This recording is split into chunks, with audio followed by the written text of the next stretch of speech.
नमस्कार साथियों, मैं अमित गिल एक बार फिर से हाजिर हूं आपके सामने एक और जॉब अपडेट लेके। और ये जो जॉब अपडेट है ये रिलेटेड है HKRN TGT रिक्वायरमेंट 2022 से। जिनको जानकारी नहीं है मैं उनको बता दूं कि HKRN जो है हरियाणा कौशल रोजगार निगम है और ये हरियाणा में कॉन्ट्रैक्ट बेसिस की वैकेंसीज निकालता है और भर्ती करता है। तो चलिए शुरू करते हैं।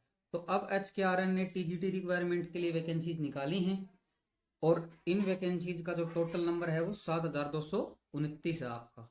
तो चलिए अब इसको डिटेल से जान लेते हैं। तो सबसे पहले जैसा कि आप देख पा रहे हैं कि नंबर ऑफ वैकेंसीज जो है 7,229 है। लास्ट डेट है जो आपकी अप्लाई करने की वो 6 नवंबर 2022 है, लेकिन ये आगे बढ़ जाएगी। ये क्यों बढ़ जाएगी ये मैं वीडियो के लास्ट में आपको बताऊंगा।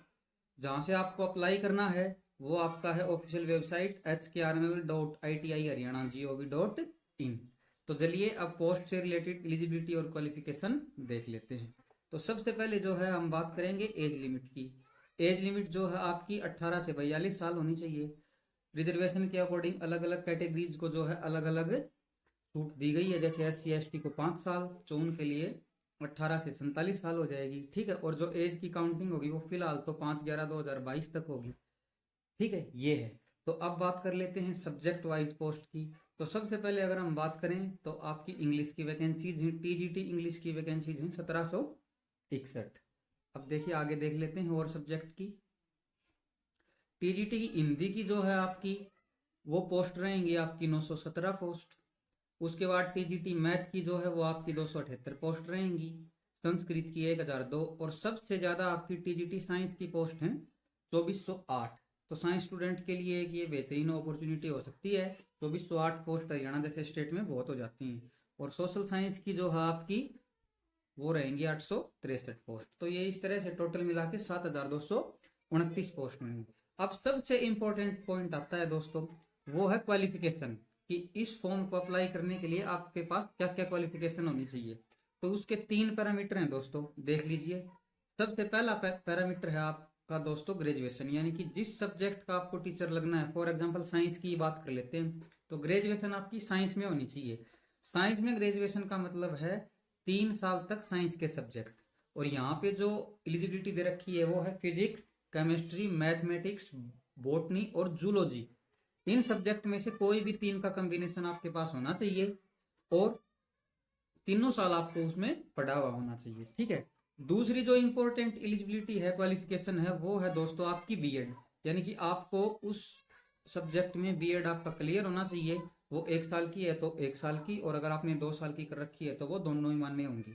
और तीसरी जो सबसे इंपॉर्टेंट है वो है HTET क्वालिफाई। आपका HTET जो है दोस्तों वो पास होना चाहिए जिस सब्जेक्ट से आप अप्लाई करना चाहते हैं। तो 3 चीजें, पहला उसी सब्जेक्ट से ग्रेजुएशन, दूसरा उसी सब्जेक्ट में बीएड, और तीसरा उसी सब्जेक्ट से HTET।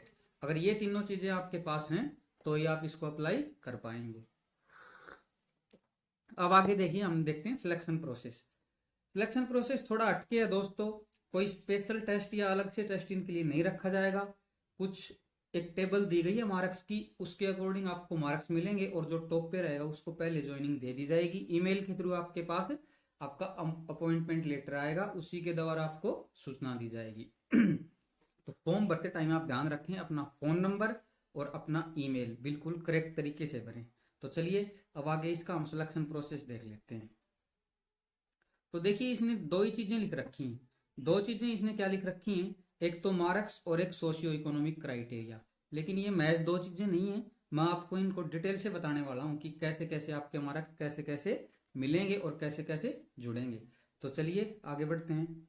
अब सिलेक्शन पॉइंट के जो पॉइंट हैं वो अलग अलग हैं। देखिए दोस्तों, सबसे पहले हम बात करें फैमिली आईडी की। तो फैमिली आईडी में आपकी जो इनकम है उसके बेस पे आपको 40 तक नंबर मिलेंगे। ध्यान रखना, सबको 40 नहीं मिलेंगे, किन को कितने मिलेंगे ये भी मैं अभी आगे बताने वाला हूँ। स्किल डेवलपमेंट का कोई डिप्लोमा है जैसे कंप्यूटर का या किसी और चीज का, तो आपको उसके 20 नंबर मिलेंगे। एज के आपको 15 नंबर मिलेंगे। 15 नंबर भी सबको नहीं मिलेंगे, ये भी अलग अलग है, ये भी मैं आपको आगे बताने वाला हूँ। तो एज के 15 नंबर। अब आगे चलते हैं। सोशियो इकोनॉमिक क्राइटेरिया, यानी कि जिनके घर में नौकरी नहीं है उसको 5 नंबर मिलेंगे। सीईटी टेस्ट जो होने वाला है उसके आपको 10 नंबर मिलेंगे। एज ऑफ डेवलपमेंट के आपको 10 नंबर मिलेंगे, और जिस कैंडिडेट की फैमिली मुख्यमंत्री अंत्योदय योजना में है उसके भी आपको 10 नंबर मिलेंगे। ठीक है, तो इस तरह से आप इनको चेक कर सकते हैं कि आपके पास क्या क्या है और इनमें से कौन कौन से मार्क्स मतलब आपको मिल सकते हैं। तो जो डेट बढ़ने की बात मैं कर रहा था वो इसलिए थी क्योंकि सीईटी आपका अभी तक हुआ ही नहीं है, तो सीईटी के नंबर कैसे मिलेंगे, तो इसलिए 6 नवंबर से आगे आपकी डेट जाएगी ही जाएगी। दोस्तों आप इनकम स्लैब की बात करते हैं। देखिए सबसे पहले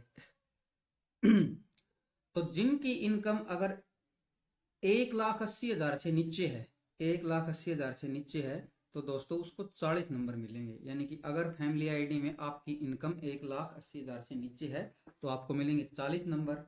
दूसरा, अगर आपकी इनकम है 1,80 से 2.5 लाख तो आपको 30 नंबर मिलेंगे। कितने? 30। अगर आपकी इनकम है 2.5 से 4 लाख तो आपको मिलेंगे 20 नंबर। और अगर आपकी इनकम है अबव 4 लाख यानी कि 4 लाख से ज्यादा तो आपको मिलेंगे 10 नंबर। तो इसके हिसाब से आप कैलकुलेट कर सकते हैं कि आपको कितने मार्क्स मिलेंगे। अगर मैं एज वाइज बात करूं दोस्तों तो इसका कुछ फिक्स तो अभी नहीं है, लेकिन मेरे को एक अंदाजा है, मैंने भी किसी से सुना ही था, ऐसा ही होता है।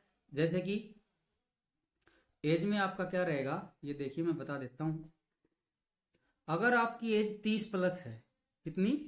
30 प्लस, तो आपको पूरे के पूरे 15 नंबर मिल जाएंगे। अगर आपकी एज 25 से 30 है तो शायद आपको 10 नंबर मिल सकते हैं। और अगर 25 से नीचे है, बिलो 25 है, तो आपको 5 नंबर।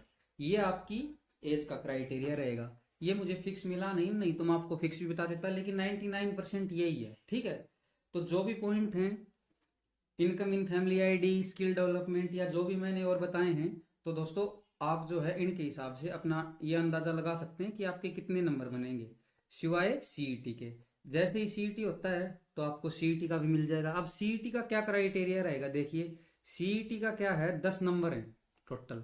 तो ये शायद ऐसे होता होगा कि मान लो 100 नंबर का टोटल सीईटी है, तो 100 आए तो आपको 10 मिलेंगे, 90 आए तो आपको 9 मिलेंगे, 50 आए तो आपके 5, या ये थोड़ा चेंज भी हो सकता है कि 50 नंबर अगर सीईटी में आए तो इनको 10 नंबर कंसीडर कर लेते हैं। ठीक है, 40 आएंगे तो फिर 9, 30 आएंगे तो फिर 8, ऐसे। तो ऐसे ऐसे आपका सिलेक्शन होगा। पे लेवल पे दोस्तों मैं बाद में एक वीडियो बनाऊंगा, नहीं तो ये बहुत लंबा हो जाएगा। ठीक है, तो ये थी आपकी आज जानकारी टीजीटी से रिलेटेड, जो कि हरियाणा कौशल रोजगार निगम ने निकाली है। अगर आपको वीडियो पसंद आया हो तो दोस्तों आप लाइक और शेयर कर सकते हैं। अगर और जानकारी चाहिए ऐसी तो आप चैनल को सब्सक्राइब कर सकते हैं, बेल आइकन पे प्रेस करके नोटिफिकेशन पे ऑल का ऑप्शन चूज कर सकते हैं ताकि कोई भी वीडियो मिस ना हो। तो देखते रहिए, सीखते रहिए। धन्यवाद।